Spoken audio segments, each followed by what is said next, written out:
dřevo, jedna stojí 12, tak aspoň chci udělat 2 nebo 3. Co mám, já mám stromek.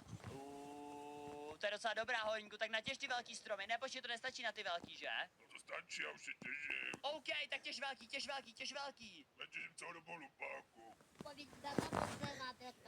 Já to půjdu sklidit, já chci aspoň třeba 3 ty ploty, tak to vytěž, já to rychle sklidím, já mám velký tady to na ten pytel. Ale zase ty sazeničky, jo. Jasný, Horníku, dělám všechno, co chceš, šéfe, tak. Poslouchej mě, ty nolopí děcko, vymletý. Jak Horníku jsi starší než já, ale to neznamená, že se ke mně můžeš chovat takhle.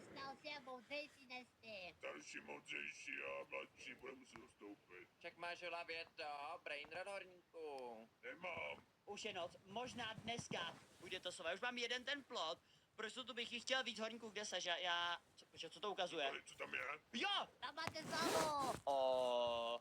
Tohle znamená, že sova ožila a půjde si pro nás. Tady je, bej se, on je u mě, bouchale. Co? Tak já Pomoc. rychle běžím. Já nevím, kde seš, počkej, kde je bejska, tady. Horníku, vytěžil z někde zdrobat, mám na další plot, já mám jenom jeden. No jo, já už nesu pana z dřeva. Já jsem udělala polévku. Nábohle, tady to máš. Tady to máš, rychle. Počkat, já ji možná chytnu, počkat, Vasi.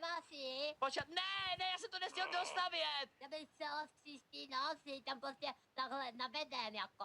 Já si někde polévku. To bylo úplně o kousek, ale stačí sem jenom dovést a můžeme to uvěznit. Jo, Vendo, já si dám, já vám hlad, díky.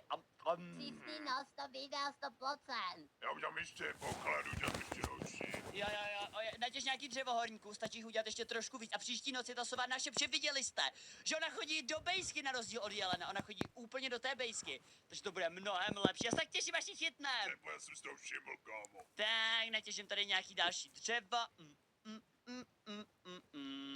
No ty on tu sovu u mě, ona na mě přiletěla, i když co? Že ta svaz nás jako by vůbec nebojí, chápeš, bouchale? Tam asi nejde dát. Ale myslím to spíš, že nejde dělat ovoce z tohle, počkat, co dělá ten sken? What? Co dělá ten sken? To nám ukáže, kde je kovadlina. To ti na mapě ukáže jeho ostatní věci. No tak tohle je docela cool, já si koupím nějaký další poličky a hlavně potřebuji ty stěny, protože ty stěny jsou trošku vyšší, takže ta sova to určitě nedokáže přeletět.